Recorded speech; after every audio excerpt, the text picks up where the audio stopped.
Hare Krishna. Bhagavad Gita as it is. Bhagavad Gita ki jai. Srila Prabhupada ki jai. Om Namo Bhagavate Vasudevaya. Reading from the introduction, page number 15. Bhagavad Gita as it is. There are many examples given of how we are to utilize those things which are set aside for us by the Lord. This is also explained in Bhagavad Gita. In the beginning, Arjuna decided that he should not fight in the battle of Kurukshetra. This was his own decision. Arjuna told Lord that it was not possible for him to enjoy the kingdom after killing his own kinsman. This decision was based on the body because he was thinking that the body was himself and that his bodily relations or expansions were his brothers, nephews, brother-in-law, grandfather, and so on. Therefore, he wanted to satisfy his bodily demands. Bhagavad Gita was spoken by the Lord just to change this view. And at the end, Arjuna decides to fight, understanding the directions of the Lord. When he says, Karishye vachanam tava, quote, I shall act according to your word, unquote. In this world, men are not meant for quarreling like cats and dogs. Men must be intelligent to realize the importance of human life and refuse to act like ordinary animals. A human being should realize the aim of his life, and this direction is given in all Vedic literatures. And the essence is given in Bhagavad Gita. Vedic literature is meant for human beings, not for animals. Animals can kill other living animals, and there is no question of sin on their part. But if a man kills an animal, for satisfaction of his uncontrolled taste, he must be responsible for breaking the laws of nature. In the Bhagavad Gita, it is clearly explained that there are three kinds of activities according to the different modes of nature: the activities of goodness, of passion, and of ignorance. Similarly, there are three kinds of eatables also: eatables in goodness, passions, and ignorance. All of this is clearly described, and if we properly utilize the instructions of Bhagavad Gita, then our whole life will become purified, and ultimately we will be able to reach the destination which is beyond this material sky. That its destination is called the Sanatana sky, the eternal spiritual sky. In this material world, we find that everything is temporary. It comes into being, stays for some time, produces some byproducts, dwindles, and then vanishes. That is the law of the material world, whether we use an example of the body or a piece of fruit or anything. But beyond this temporary world, there is another world of which we have information. That world consists of another nature which is Sanatana, eternal. The Jiva is also described as Sanatana, eternal, and the Lord is also described as Sanatana in the 11th chapter. We have an intimate relationship with the Lord, and because we are all qualitatively one, the Sanatana Dhamma, the sky, the Sanatana Supreme Personality, and the Sanatana living entities, the whole purpose of Bhagavad Gita is to revive our Sanatana occupation or Sanatana Dharma, which is the eternal occupation of the living entity. We are temporarily engaged in different activities, but all of these activities can be purified when we give up all these temporary activities and take up activities which are prescribed by the Supreme Lord. That is called pure life.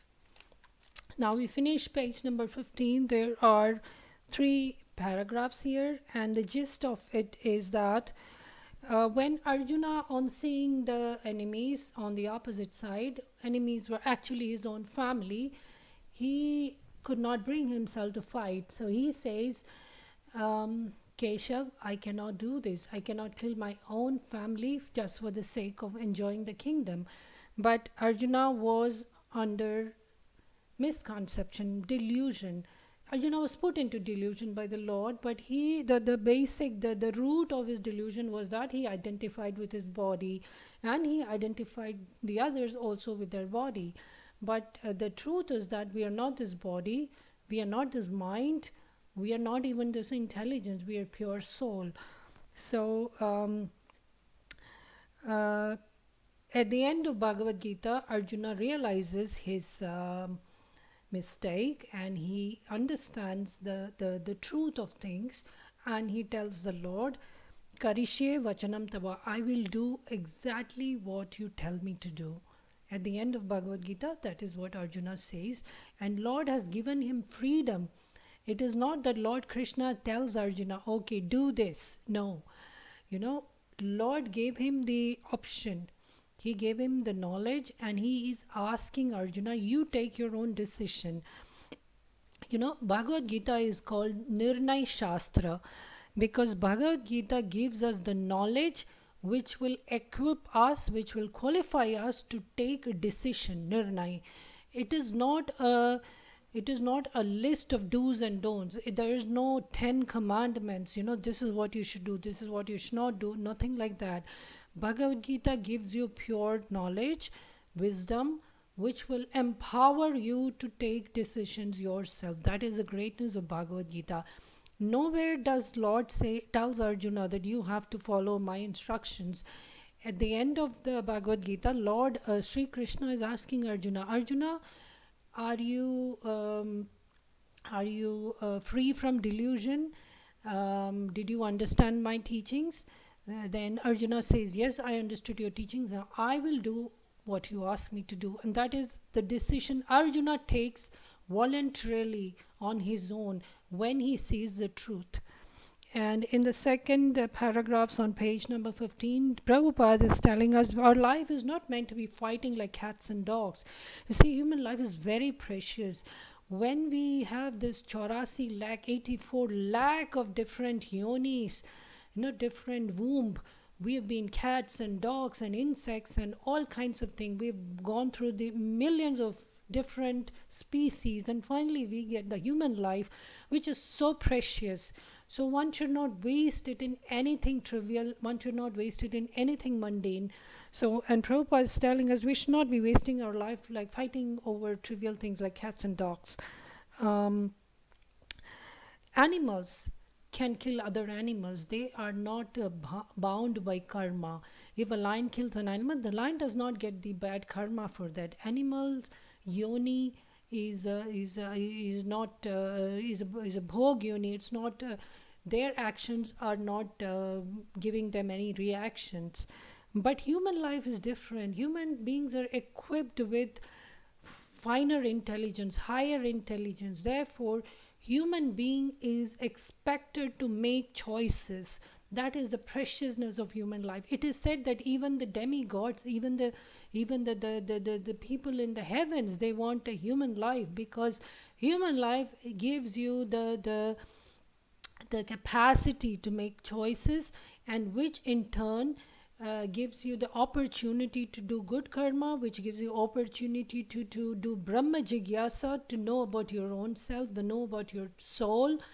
Do you know that if you go to heavens, Devaloka, you are just spending your good karma. It's like a credit card. You just use your credit card till your good credits run out. You stay in the Swarga Loka. When you run out of your good credits, you fall back into the material world. So do not aim for Swarga Loka. Many people mistakenly believe that, okay, we'll do good karma, at the end we go to Swarga. No, that's a trap. You don't, because that you just use up your good karma and you come back here again. You are in the cycle of birth and death. So human life is meant for self-realization, and when you realize yourself, you understand your constitutional position, which is that of being an eternal servant to the Lord. So in the third paragraph, Prabhupada says that our destination is the Sanatana sky. You see, the word Sanatana is used several times here. We are Sanatana Jiva. We are living entity. Sanatana means eternal. There is a Sanatana Dhamma. There's an eternal sky which is our permanent residence. We are here temporarily. This earth, this world is our temporary residence. We are not permanent residents of planet Earth. We are here temporarily, like people are put in jail because we've been naughty and nasty. We are put in jail. So the material world is a jail. Just understand that. And our permanent residence is in the Sanatana sky, where we have to go. And our Sanatana Dharma, our eternal occupation, is to serve the Lord. You see, Hinduism, the word Hinduism is a misnomer, which is given to us by the English. There's no, it's not a correct word. The right word, the more apt word would be Sanatana Dharma. We are followers of Sanatana Dharma. Our Sanatana Dharma is to understand our eternal occupation, which is to serve the Supreme Lord. So that was the paragraph number 3 of page number 15. We moved on to page number 16. And now we will move on to the battlefield of Kurukshetra, where the war is about to begin. The conch shells have been blown, and Arjuna is telling Govinda, Madhava, Keshava that now I cannot fight with my own men, own family. So we finish verse number 30 and we move on to verse number 31. न च श्रेयोनुपश्यामि हत्वा स्वजनमाहवे न काङ्क्षे विजयं कृष्ण न च राज्यं सुखानि च. So Arjuna is saying that he is not interested in fighting this war. I do not see how any good can come from killing my own kinsmen in this battle, nor can I, my dear Krishna, desire any subsequent victory, kingdom, or happiness. Purport by His Divine Grace A.C. Bhaktivedanta Swami Srila Prabhupada Ki Jai Ho. Without knowing that one's self-interest is in Vishnu or Krishna, conditioned souls are attracted by bodily relationships, hoping to be happy in such situations. In such a blind conception of life, they forget even the causes of material happiness. Arjuna appears to have even forgotten the moral codes for a Kshatriya.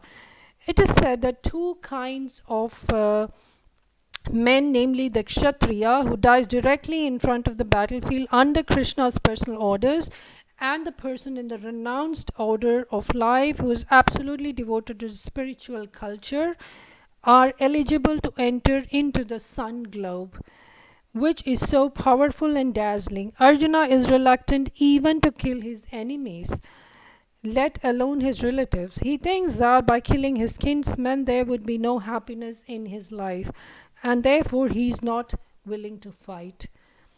Just as a person who does not feel hunger is not inclined to cook, he has now decided to go into the forest and live a secluded life in frustration. But as a Kshatriya, he requires a kingdom for his sustenance, because the Kshatriya cannot engage himself in any other occupation. But Arjuna has no kingdom. Arjuna's sole opportunity for gaining a kingdom lies in fighting with his cousins and brothers and reclaiming the kingdom inherited from his father, which he does not like to do. Therefore, he considers himself fit to go into the forest to live a secluded life of frustration. So Arjuna is putting forward arguments on why he doesn't want to fight.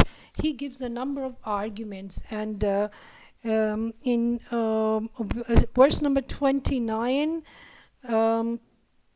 and verse number 30, Arjuna is telling how he's feeling physically, how his body is feeling. My body is trembling, my hair on my body is standing on the end, my bow is slipping down, my skin is burning. I cannot even stand up.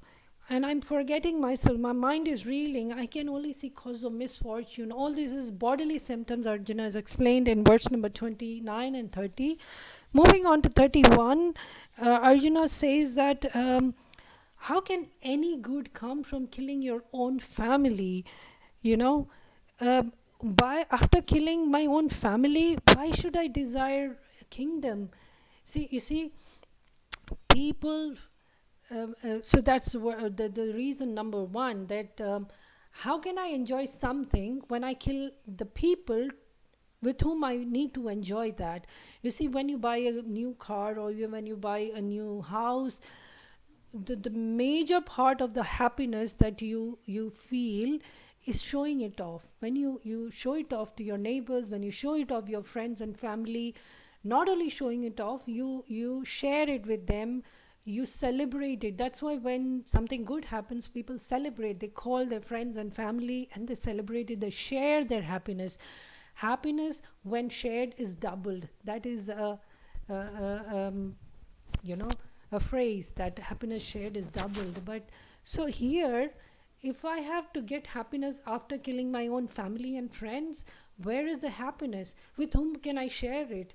You see, the whole point of getting the happiness is now gone. So Arjuna is giving that same reason, which is the mundane reason for people to to to to enjoy with the friends and family. See, we are not talking about mundane things, we are talking about spiritual things. Krishna, the Supreme Personality of Godhead, is present in the chariot in front of Arjuna. He is telling Arjuna, well, he's not started telling, but he will tell Arjuna to fight. So, the generally people, 99.9% of the people would not want to kill their family for a greater good. You see, the greater good here is establishing dharma. It's a dharma yuddha. You're establishing dharma, and in the process of establishing dharma, even if you have to kill your family, your own people, you have to obey the orders of the Lord and do it for dharma. So that is the bigger picture. We are coming out of the narrow outlook of mine, my family, my circle. You see, that's all mine. So whatever I do, I'm doing it for them. That is a mundane way of thinking. That's a mediocre way of thinking. You're coming out of that.